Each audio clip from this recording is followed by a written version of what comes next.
Welcome to the Scene Podcast. What is up, everybody? Welcome back to the Scene Podcast. I am your host, Justin Borak, joined by my good friend, producer, and editor, KJ. KJ, how are you doing? Dude, Justin, the groundhog said I get an early spring. How can you not be feeling good? Oh, that is so good to hear. We have an amazing episode for you guys today. I'm so excited to get to it. I hope everyone had a wonderful weekend. I hope you're having a great week so far. I hope this is a fun little bit of theater fungimacation. I was trying to make up a word on the spot, and I couldn't. I hope this is some cool, fun, goofy theater content for you this morning. And yeah, I mean, let's just get right to it. Right, guys? Let's just get right to it. KJ, let's jump into the first segment. Shows you should know.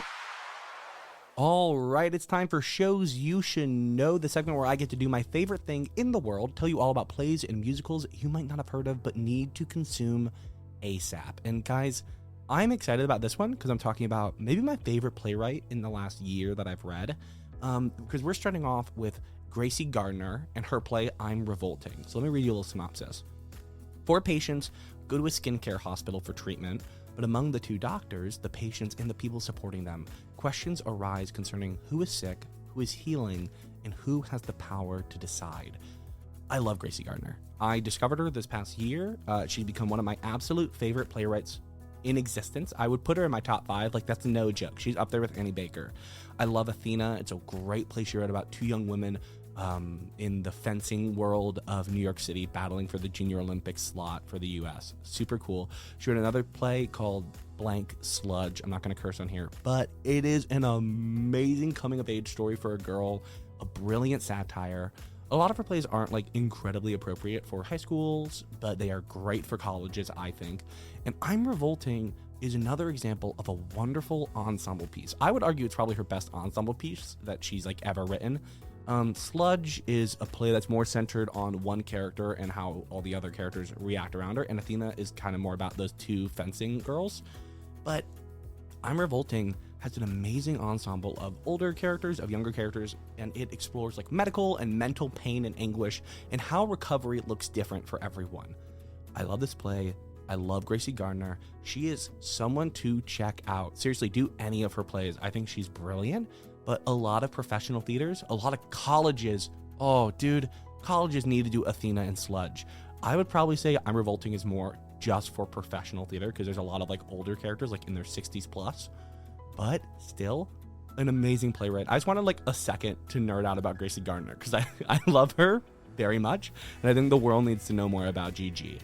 I'm giving everybody abbreviations. Every cool playwright's getting abbreviations from me. So speaking of, let's get into LG, Lauren Gunderson, because we're talking about Book of Will, baby. Okay, Book of Will is her play by Lauren Gunderson.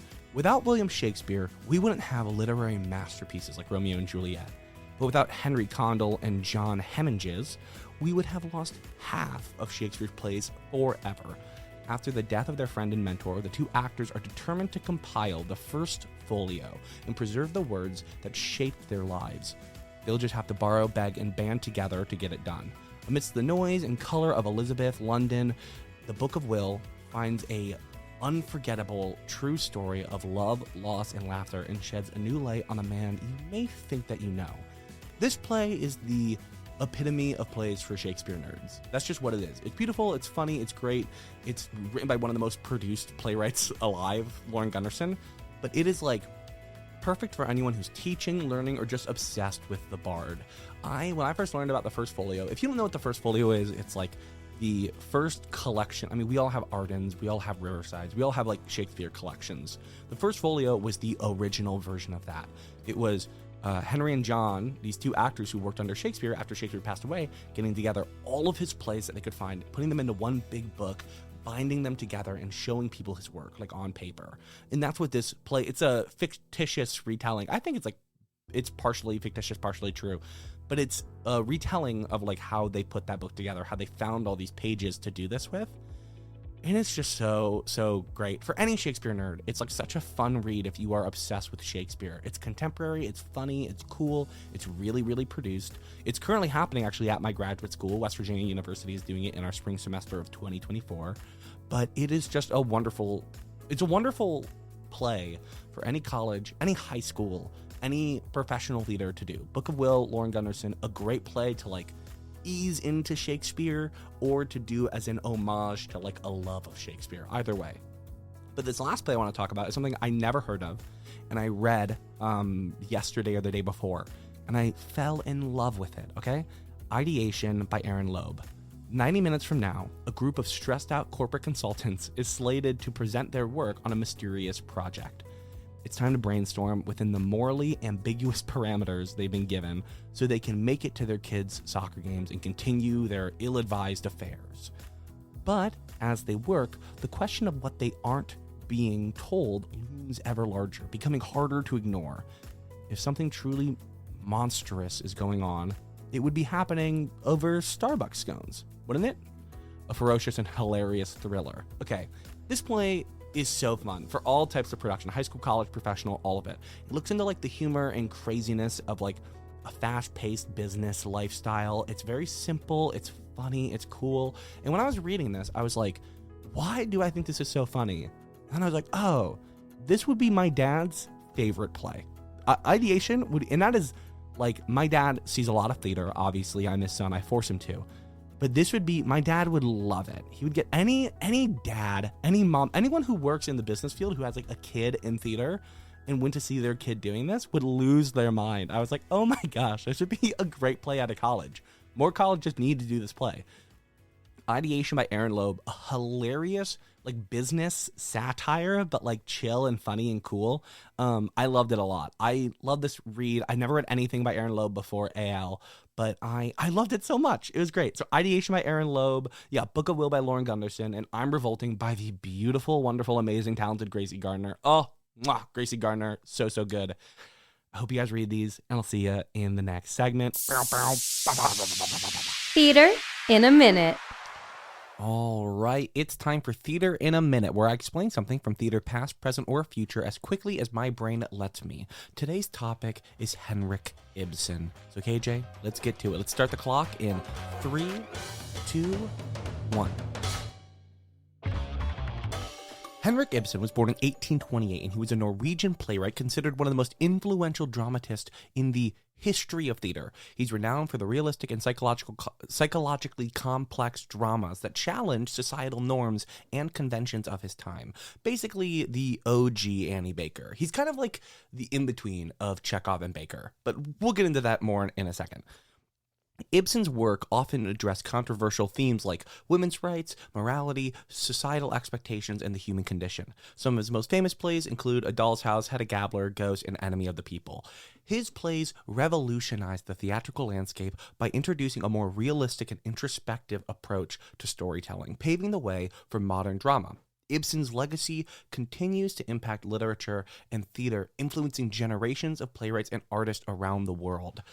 What Ibsen did was pivotal for the contemporary theater movement. You know what I mean? Without Ibsen, there would be no contemporary theater, in my own personal opinion.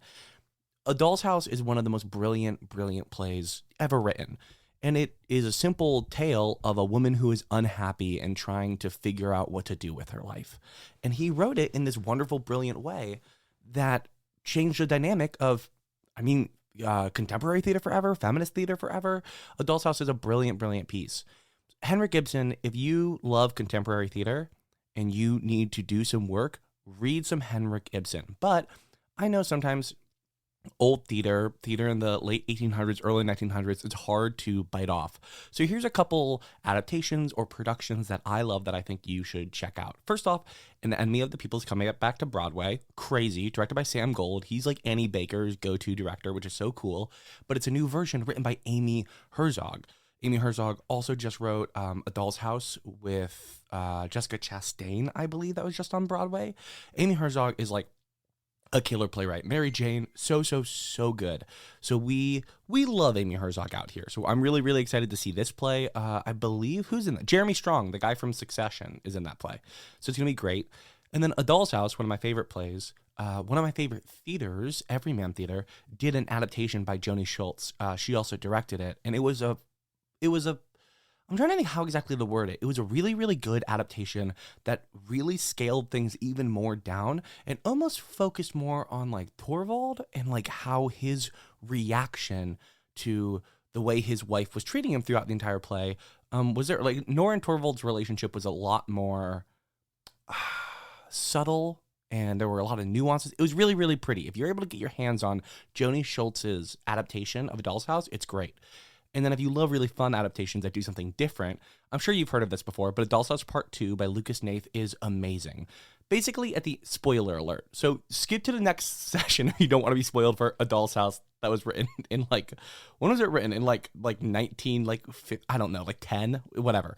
But spoiler alert, at the end, Nora leaves Torvald, right? And she slams the door and she goes away and she leaves.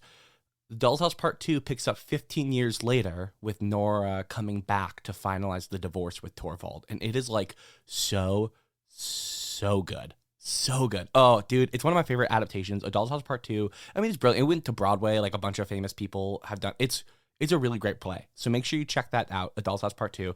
I'm way over a minute, but look, theater in a minute has become theater in whatever time Justin wants to explain something that's important to him. And I'm sorry that that's the rule, but it's my podcast, so leave me alone. KJ, let's move to the next segment. Have you subscribed to Broadway Book Club? Click the link in the show notes to see how you can get your favorite plays straight to your door. Subscribe annually to get new themes each quarter, or choose from our specialty curated collections. What are you waiting for? Head to the show notes for more information on Broadway Book Club. All right, it's time for a new segment. Now, look, we have a lot of rotating segments here on the show. We have Regional Theater Roundup. We have the Pro Shop Pick'em. We have ways for me to talk about basically everything. But theater and art is an ever-expanding category of work that has a bunch of different corners and niches and crevices that sometimes I can't fit into the show. So this is the segment called Just in Chatting, because my name's Justin. Guys, this wordplay is really strong. Basically, I just made this up so I could talk about things that I didn't know how to fit into the show. And today I wanted to talk about something that's super, super important to me. And it kind of goes with talking about Ibsen in theater in a minute. But it's New Play Exchange. If you don't know New Play Exchange, NPX as it is referred to, it is an online website, an online source for a bunch of new young playwrights to put up their work, right? Most of the time you can download it, you can read it for free. It's super cheap to get a membership, and it is wonderful. This is like not a sponsored thing at all, but this is something that I love to throw out there because, one, I have my New Play Exchange, and all of my plays are up there that aren't published, that I want people to read. People are able to go read it, review it, let me know what they think. But on top of that, as a performer, I get to look for material that no one else has read, no one else has seen. I get to bring stuff into a room that an auditioner has never heard before. I found one of my favorite playwrights, who now is a little bit of a bigger name, but their name, Rachel Lynette. They just won the Yale Prize drama for their play Apologies to Lorraine Hansberry and You Too, August Wilson. It's an amazing play. But I found a play called Black Kitchen Sink that they wrote, and I did a monologue from it for like 2-3 years as my go-to monologue. It was wonderful, and I loved it more than anything. And I found so many monologues through that website. But on top of that, as an educator, as an academic, as a theater lover, it's a way for me to find new names. It's a way for me to find out where the zeitgeist and the pinnacle of contemporary theater is on any certain day, because it's constantly changing. And there are a ton of James Imes out there, and there's a ton of Lynn Nottages out there. Well, actually, there's only one James Imes. There's only one Lynn Nottage. There's only one Annie Baker. But there are a ton of playwrights who are brilliant, funny, smart, great contemporary playwrights that haven't been discovered fully yet, and they might be harder to find, but I bet you they're on New Play Exchange. So if you are a theater nerd, if you're looking for a way to read a ton of theater legally, that is really, really cool and no one's ever heard of before, if you're looking for new playwrights to find to follow their careers, if you're looking for anything like that, or if you're looking for cool plays to do in your class, anything at all, check out New Play Exchange. I love it more than anything. It is constantly pulled up on my laptop. I'm looking at it right now. Their homepage is recommending like 20 plays to you that change almost every single day. Yeah, there's great stuff on there. My friend who's on the show a lot, Erica Kuhn, her play Kill the Bird is on there. A bunch of my friends have plays on there. A bunch of really well-known playwrights actually have their stuff that isn't published on there. For example, James Imes has a bunch of his stuff on there, which is super cool. It's fun to like find really cool playwrights that you aren't expecting to have plays on there on New Play Exchange. So this Just Chatting is just me pitching everyone should be forced legally in the world to have a New Play Exchange membership. I stand by that. That'd be the first law I'd make as president, and I'd make everybody read all the plays on there, starting with mine. No, really, if you're a contemporary theater nerd and you want the Netflix of contemporary theater, New Play Exchange. Don't miss out. It is truly my favorite website in the world, and I basically made up this segment just so KJ and everybody would let me talk about it. So yeah, boom. And that's our show. Thank you guys so much for listening to the Scene Podcast. Again, my name is Justin Borak, joined by my wonderful editor, producer, good friend KJ. I want to thank the entire team over at The Scene. Thank you guys so much for helping us out with this podcast. Make sure you rate and review and subscribe wherever you listen to the show. Oh, and also go check out our new website, The Scene's new website. It is amazing, spectacular, beautiful, wonderful. Oh, it is so cool. Yeah, go see a play. Go read a play. I mean, I just recommended 3 to you that I really think you gotta read. Yeah, that's about it. Thank you guys so much for listening. You can follow me on Instagram at Justin Borak and follow me on TikTok and YouTube at Justin Borak at Mediocre Jokes. I put a bunch of theater content up there. If you want more theater content, I have a podcast called Play to Z that goes up every Friday. So you can pin your weeks with the Scene Podcast and Play to Z, and boy oh boy, wouldn't that be fun. Yeah, thank you guys so much for listening. I hope you had an amazing time. And I'm going to end this episode the way I end every episode, by saying a thing that we have all said at least once in our lives when we presented a scene and we're a little skeptical on how we did. And I'll be doing an impression of how I did this probably like last week. Ready? And scene. Oh, please, God, have liked that scene. Thank you guys so much. We'll see you next week. Bye. The Scene Podcast is made possible by our host Justin Borak, our producer and editor KJ Lampar, and our executive producer Zach Dulli. Don't forget to follow the show wherever you get your podcasts to stay up to date with our latest theater antics. Thanks again for listening, and we'll see you again next time.